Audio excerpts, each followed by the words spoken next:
The lecture exams can be accessed by clicking the Modules button in the main menu on the left side of the home page. In the Modules page, you will scroll down to find each of the lecture exams. You see that Exam 1 is located after Properties of Ocean Water. Exam 1 covers the first 4 modules in the course that are located above it in the Modules page. Exam 2 covers the next 3 modules that are located between Exams 1 and 2. Exam 3 then covers the next 4 modules located on the Modules page above it. We're going to go into Exam 1 to see what each exam looks like.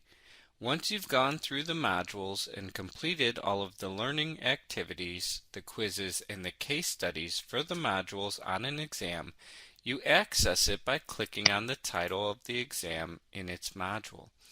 This will take you to a page that has information for the exam, including the due date and time, the points, the number of questions, which each exams 1, 2, and 3 in Oceanography are 50 questions in length, the availability, which matches the due date and time, and the time limit. Exams 1, 2, and 3 each have a 90-minute time limit. The instructions tell you that the exam is a 50 multiple choice question exam covering the topics as outlined earlier in the modules for exam 1, 2, or 3. You have one attempt to take the exam and you must finish it within the 1 hour and 30-minute time limit after you have begun it. Remember, the 50 multiple choice questions are chosen randomly from the pools of questions for each topic that were also used to create the quizzes. So it's possible you may see some questions on the exams that you saw in the quizzes.